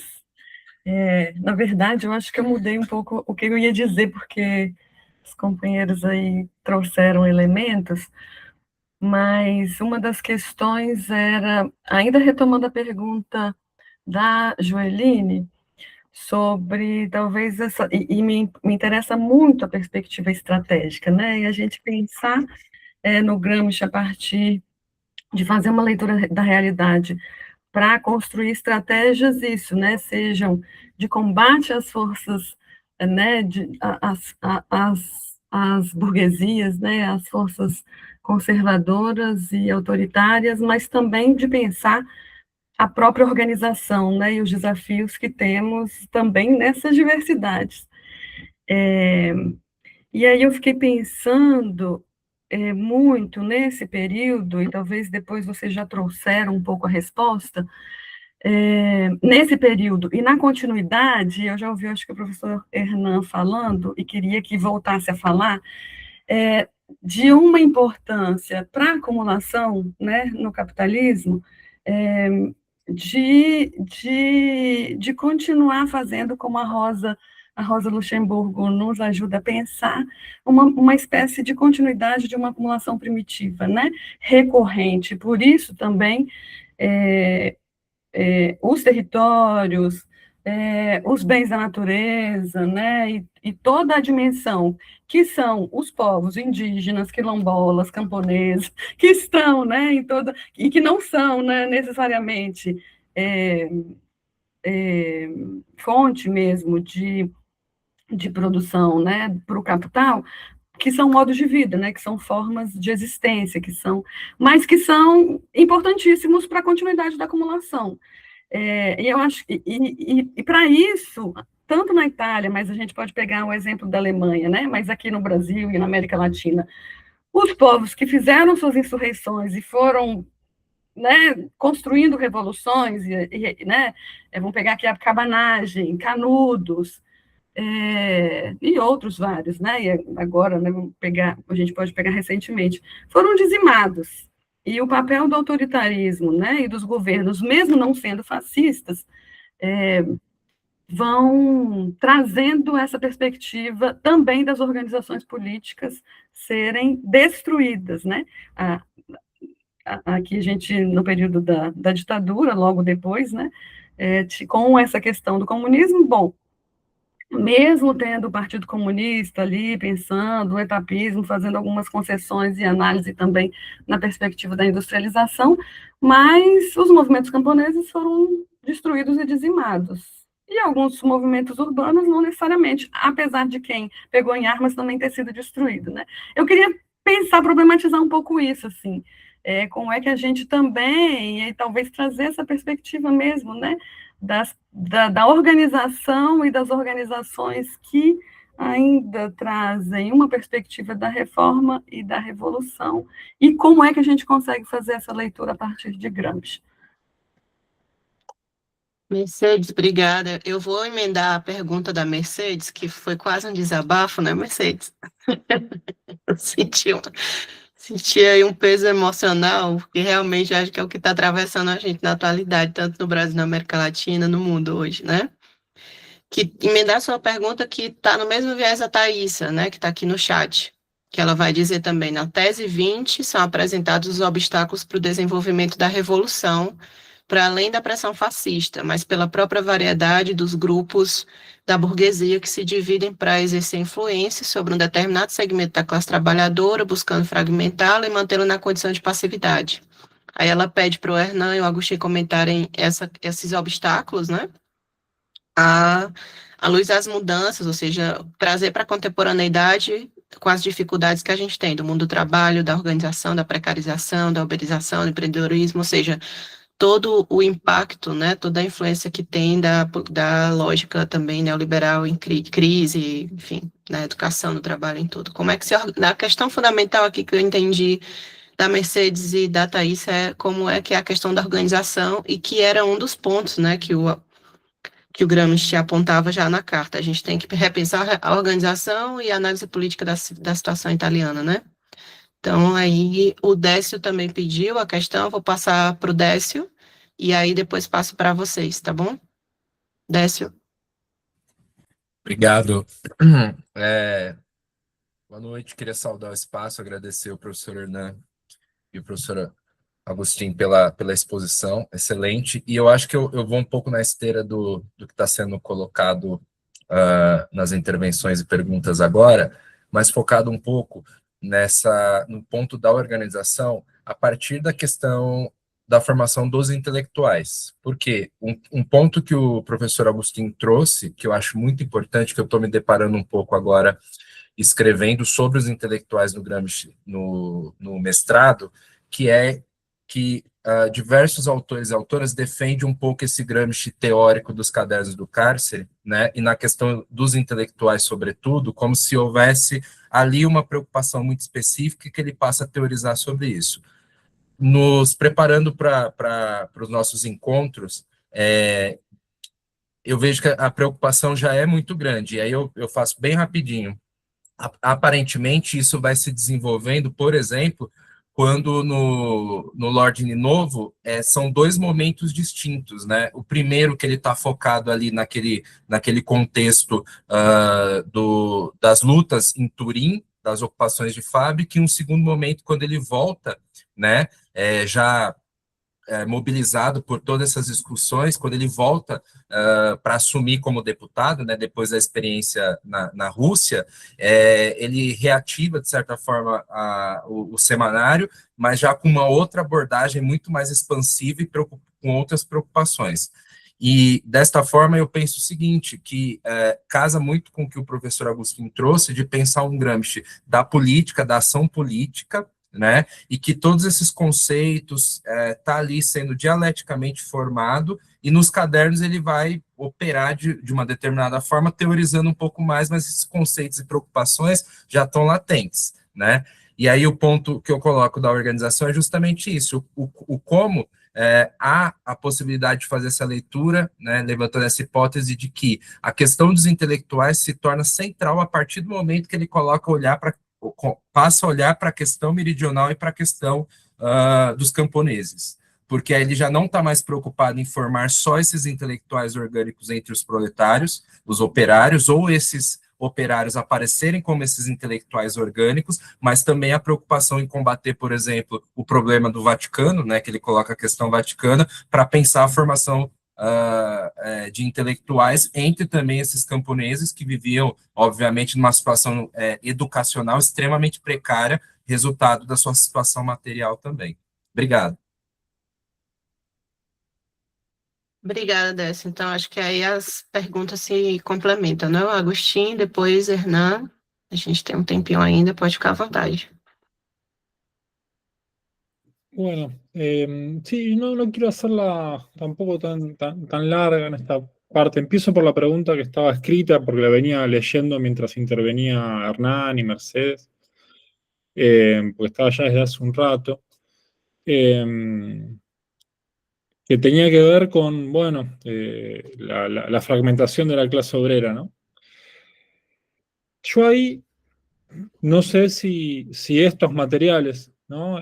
Digo, la fragmentación de la clase obrera y pensar la condición contemporánea, ¿no?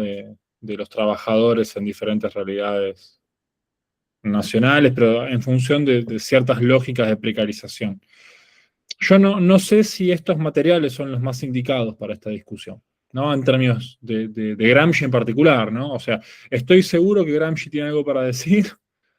Estoy más seguro que hay otras corrientes del marxismo que tienen más para decir aún.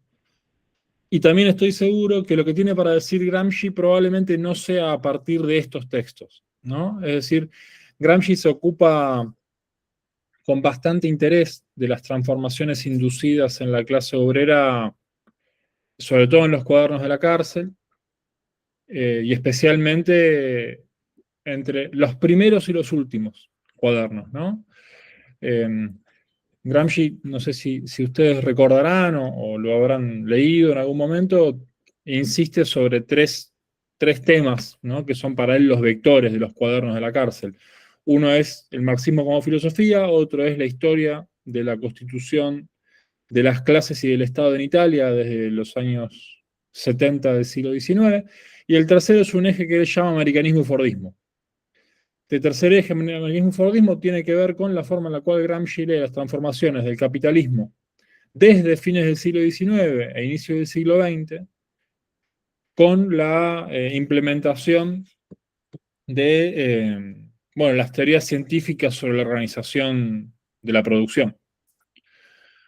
Que Gramsci las lee como una estrategia de ofensiva capitalista sobre los trabajadores como fuerza social, que al mismo tiempo recompone la relación entre economía y política revolucionando la producción. Es decir, Gramsci piensa el fordismo como un dispositivo tanto económico como político, porque no solo transforma la economía y transforma la producción y permite un salto dentro del capitalismo mismo como modo de producción en sentido estricto, sino que además el fordismo es un dispositivo político, porque transforma a la clase obrera en una cosa diferente de lo que la clase obrera era antes. Y es una transformación que, si bien tiene su raíz en la fábrica, no es una transformación meramente económica ni meramente productiva, es una transformación subjetiva integral de la clase obrera, ¿no? Y eso Gramsci lo trabaja en los cuadernos de la cárcel, arranca trabajándolo en el cuaderno 1 y le da una especie de cierre en el año 34 con el cuaderno 22, que es el que él titula Americanismo y Fordismo. Entonces yo creo que el Gramsci que sirve para leer esos problemas que están planteados en la pregunta que está por escrito es un Gramsci que no es este, ¿no? Es decir, Gramsci cuando piensa en la fragmentación de la clase obrera en el 26, lo que está pensando es en cómo la represión fascista sobre las organizaciones de los trabajadores fragmentaron a la clase políticamente. En cambio, la pregunta que hace la compañera me parece que interpela más al otro Gramsci, al que piensa en cómo las transformaciones del capitalismo, más como bloque histórico, venimos a decir, imprimen transformaciones en la clase como objeto sociológico, pero también en la clase como sujeto político. Es más, Gramsci piensa que las transformaciones del Fordismo sobre la clase obrera desorganizan a la clase como sujeto político, porque la transforman de raíz. Entonces, si la clase obrera se había dado una organización en función de la experiencia que ella tenía, la transformación estructural de la clase obrera subjetiva y objetiva transforma desde adentro la clase obrera y la desorganiza políticamente. Bueno, quizás esa es una enseñanza metodológica que puede servir para leer los procesos de precarización del trabajo más contemporáneos, como dispositivos para fragmentar, heterogeneizar a la clase obrera y al mismo tiempo para integrarla en forma no antagónica dentro de nuevos esquemas de ciudadanización, por decirlo de esta forma, ¿no? Y ahí, en ese sentido, los dispositivos neoliberales de integración política individual son, digamos, el costado estatal de estas transformaciones precarizantes de la vida de los trabajadores. El trasfondo de eso, la plataforma de esa, es no solo la desarticulación del capitalismo de la segunda posguerra, sino que además es la desarticulación de las cristalizaciones obreras en el Estado. El estado de bienestar, el welfare en inglés, ¿no? Es la desprotección de los trabajadores de protecciones que los trabajadores habían ganado a través de la lucha. Entonces ahí tenemos que la precarización es la transformación interior a la clase obrera, como una forma de la ofensiva capitalista, y al mismo tiempo la destrucción de las conquistas obreras cristalizadas en el Estado. Bueno, Gramsci puede ayudarnos a pensar eso en estos términos, pero quizás no el Gramsci del 26, sino el Gramsci del 34. ¿No? Digo esto para responder a la pregunta, más que nada, ¿no? Para decir, Gramsci tiene cosas para decirnos.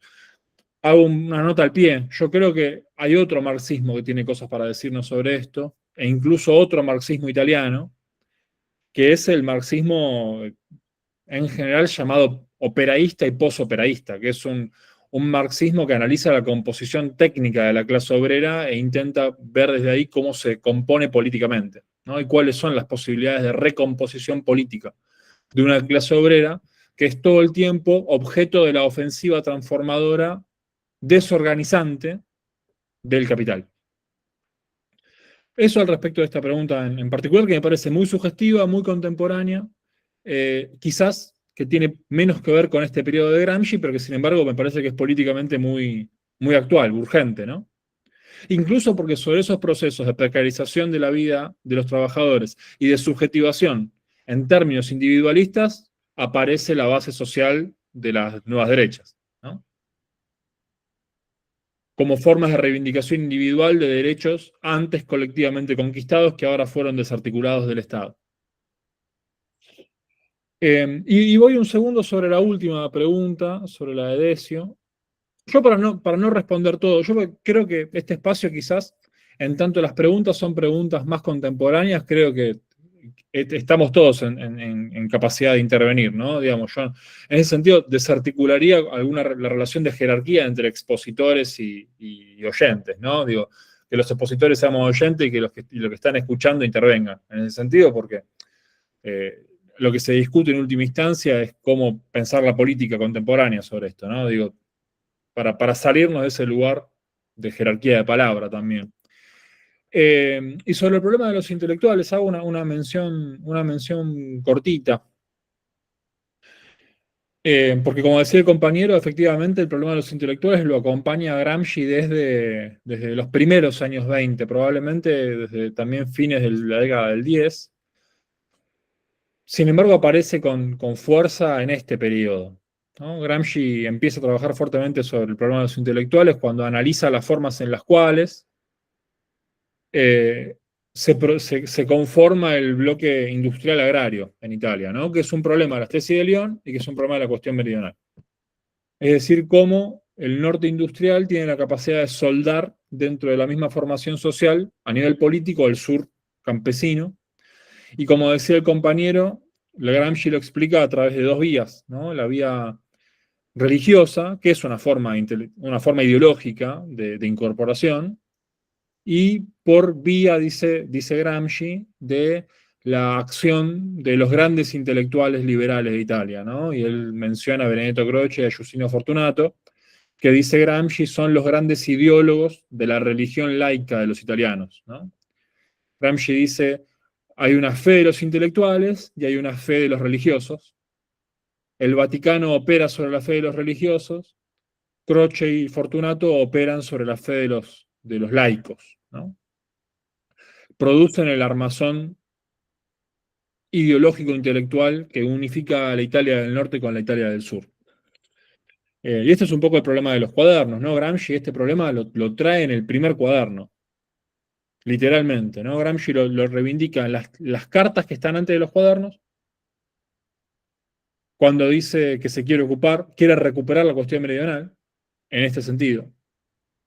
Y Gramsci lo reivindica muy, muy, muy fuerte en una nota del cuaderno 1, que es una nota de enero-febrero del 30, la nota 43, donde Gramsci hace una exposición larga sobre los intelectuales recuperando la cuestión meridional.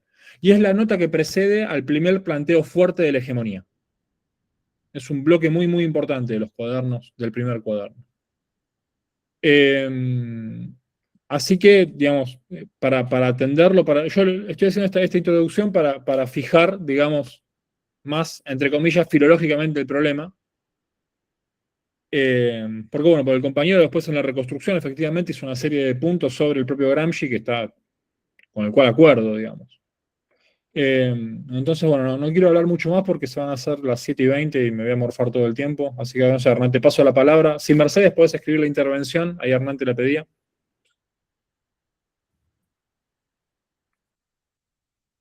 Hernán. Sí. Bueno, muchas gracias ahí por las intervenciones, comentarios, reflexiones que compartieron.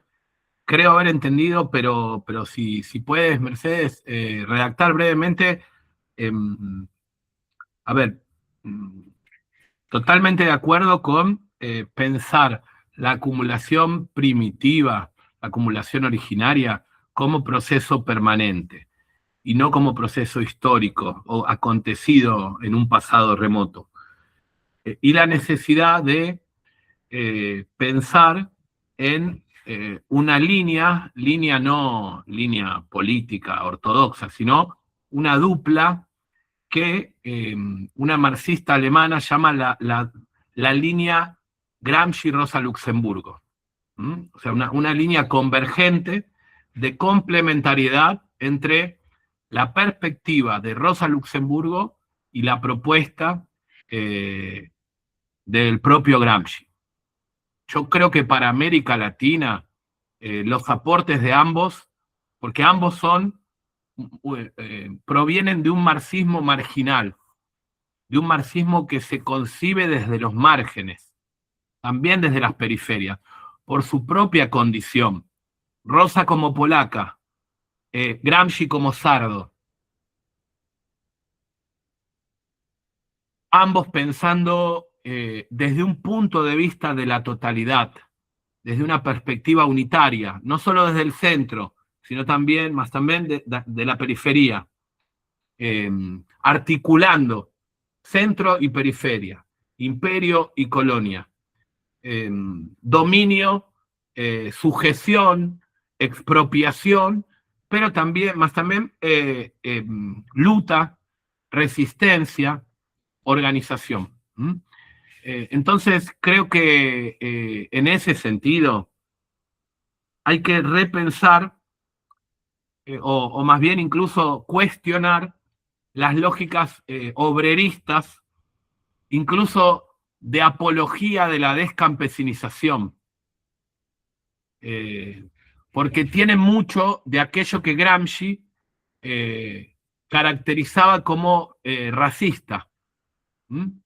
Él en más de una ocasión decía que esa idea de la barbarie, ¿no?, de pensar las masas rurales, camponesas, como barbarie, remitían a una ideología positivista que había penetrado en las masas incluso urbanas y proletarias del norte. Esto está muy presente en la cuestión del sur. En la cuestión meridional, lo conecto con lo que dice Thaisa, el problema de la cuestión del sur es un problema también cultural de prejuicios internalizados por parte del proletariado del norte. Y es un prejuicio racista, es un prejuicio que subestima a las masas rurales, campesinas, indígenas del sur de Italia. Y por eso digo de combinarlo con Rosa, porque Rosa Luxemburgo también denuncia el colonialismo y el despojo en las periferias del sur global. Ese análisis del colonialismo interno, esa articulación entre explotación de clase, despojo territorial, que redunda en fragmentación, que redunda en dispersión, que trae aparejado un desencuentro entre sectores populares, para Gramsci es un problema estratégico y político de primer orden. Cómo articular, cómo hacer confluir, cómo componer un sujeto político que no es un dato de la realidad y que tiene que amalgamar culturas, tradiciones, sentidos comunes o núcleos de buen sentido, diversos, variados. Agregaría cosmovivencias, cosmovisiones. Si pensamos que para Gramsci la hegemonía es una concepción del mundo y de la vida, los pueblos indígenas, las comunidades afrodescendientes, tienen una concepción del mundo y de la vida que las masas urbanas, trabajadoras, precarizadas, los sectores populares, tienen que asumir como propio, diría Gramsci. No instrumentalmente, sino en términos estratégicos. Eso es un eje vertebrador de la cuestión del sur. En la cuestión del sur, romper con el corporativismo, romper con los prejuicios racistas, romper con la soberbia urbano-industrial que permea a las masas proletarias del norte, pero al mismo tiempo, en el caso del campesinado y de las masas rurales, romper con el aldeanismo, trascender el corporativismo y el particularismo local, pensar en un sentido nacional, o incluso hoy diríamos plurinacional, es un horizonte estratégico revolucionario. Entonces, ahí el desafío es romper también con una idea del socialismo como modernización que se parece demasiado al capitalismo, que implica despojo, que implica desarraigo. Y para Rosa Luxemburgo, retomando a Marx, el pivote, el motor fundamental del capitalismo es el desarraigo. La explotación requiere previamente de desarraigo. Capítulo 24 del Capital. Para Rosa, esa idea de desarraigo está padeciéndose en las periferias del planeta. y se padece en pleno siglo XX. Entonces, ¿cómo articular Gramsci y Rosa? Porque la condición subalterna remite no solo a la explotación, sino también al desarraigo, al despojo, al saqueo sistemático. Entonces, a la descolectivización. Y eso redunda en dispersión, eso redunda en fragmentación, eso redunda incluso en la pérdida de una identidad colectiva, de un vínculo con el territorio. Hay un intelectual, un historiador mexicano, John Womack, que siempre me gusta citar cómo inicia su libro, Zapata y la Revolución Mexicana.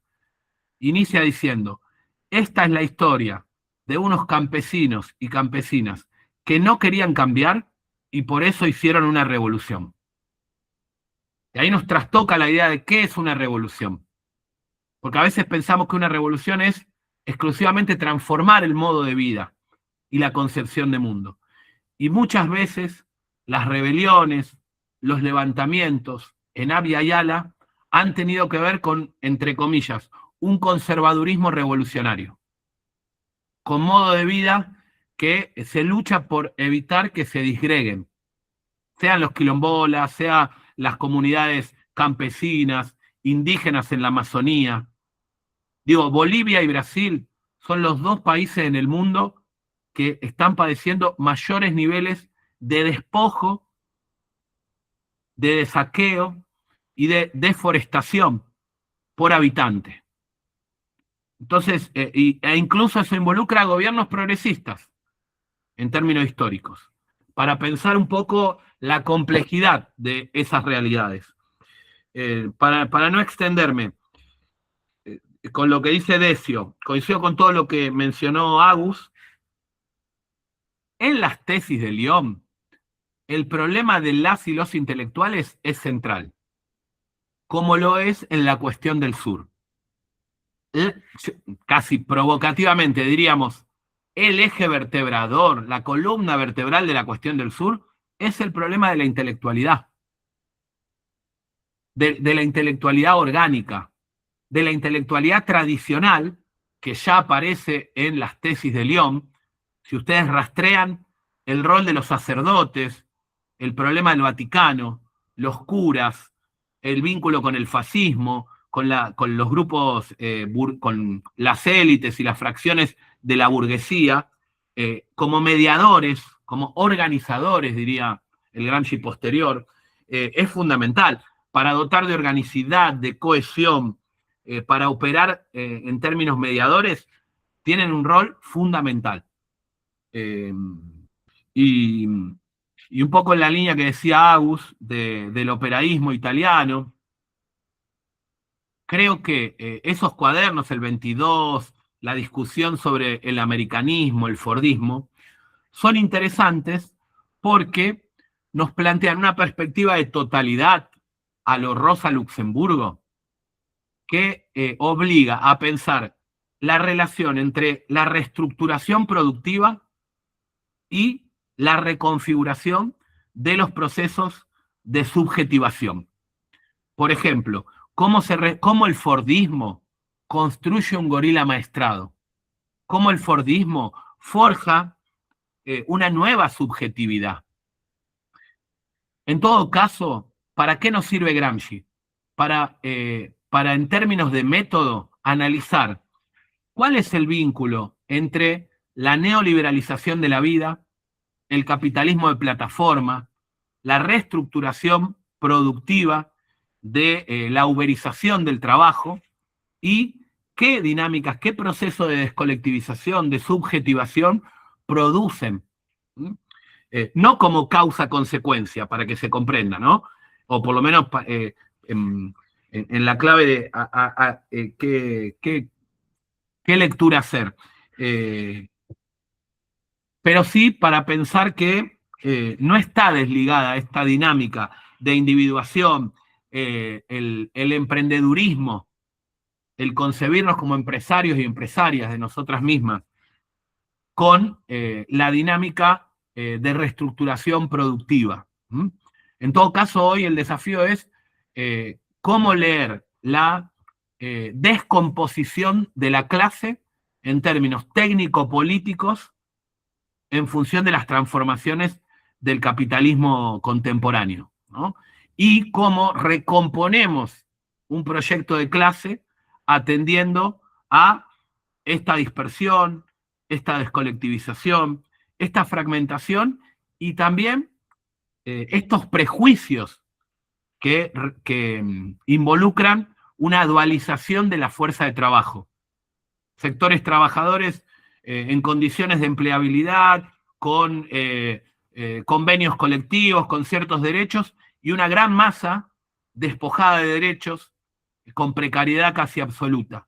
Y cómo se generan prejuicios mutuos y desencuentros entre una fuerza de trabajo racializada, feminizada, migrante, en los márgenes, y ciertos bolsones de fuerza de trabajo que aún hoy, entre muchas comillas, es concebida como privilegiada a los ojos de esta masa dispersa, individualizada, fragmentada, atomizada, ¿no?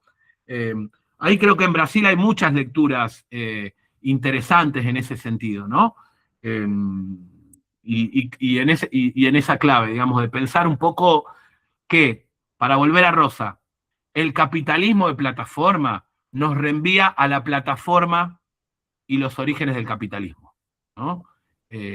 Pensar esa génesis, ese momento inicial del capitalismo, en la perspectiva del despojo, del saqueo, de una fuerza de trabajo, ¿no? Sometida, casi sin derechos, en la plataforma, ¿no? En el despegue, en el sentido literal, del propio capitalismo. Y una anécdota, conversando con Silvia Federici, ella comentaba el prejuicio para con Gramsci por asimilarlo al togliatismo, a Togliatti, a las lecturas más, diríamos acá, reformistas, ¿no? Del Partido Comunista de Italia. Pero reconocía la potencialidad de la cuestión del sur, la importancia de Gramsci de denunciar el colonialismo interno y la necesidad de pensar el despojo en el sur global, un poco en la línea de María Rosa Dalla Costa, de una feminista autónoma que ha leído en el último tiempo el despojo múltiple de campesines, de mujeres, de colonias, un poco en la línea de María Mies. María Mies es una marxista luxemburguista muy potente que pensó al sistema mundo capitalista desde el punto de vista de las colonias y entendió que las mujeres y los pueblos indígenas padecen algo similar a lo que padecían las colonias en la denuncia de Gramsci y de la propia Rosa Luxemburgo. Entonces, en esa sinergia o tríada de colonia, mujeres y pueblos indígenas, creo que hay un lente muy potente para pensar hoy las resistencias y las luchas emancipatorias. Muitas graças, Hernan. Já chegamos ao nosso tempo. Então, obrigada pela contribuição riquíssima. Acho que a gente não poderia começar de uma forma melhor nessa mesa de hoje, com essa mesa de hoje, para abrir o tema geral dos estudos, né, sobre a questão meridional e a luta anticolonial e antifascista, para a gente, né, começar a entender aqui as conexões, né, entre esses elementos de forma estruturante, estruturada, né, na realidade, não só da Itália, mas na América Latina, como foi debatido. Então, eu queria agradecer muito aí ao Agostinho, que inclusive está sempre aí dando as ideias para a gente ampliar o debate também, e o Hernan, e a todo mundo que está participando, e pedir para não esquecer de assinar a lista antes de sair, e já nos preparar aí para o próximo encontro, né? O Hernan já abriu bastante aí, fez os links com a questão meridional, que é o nosso próximo texto.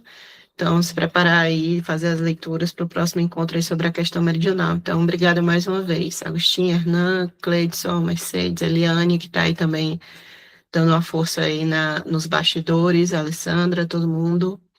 e quem fez as perguntas também, que são importantes para a gente poder ir tecendo aqui e ampliando a visão, né? Cada um trazendo suas questões. Então, obrigada e descansem aí e se preparem para a gente continuar os estudos. Tchau, Agustín. Tchau, Hernán.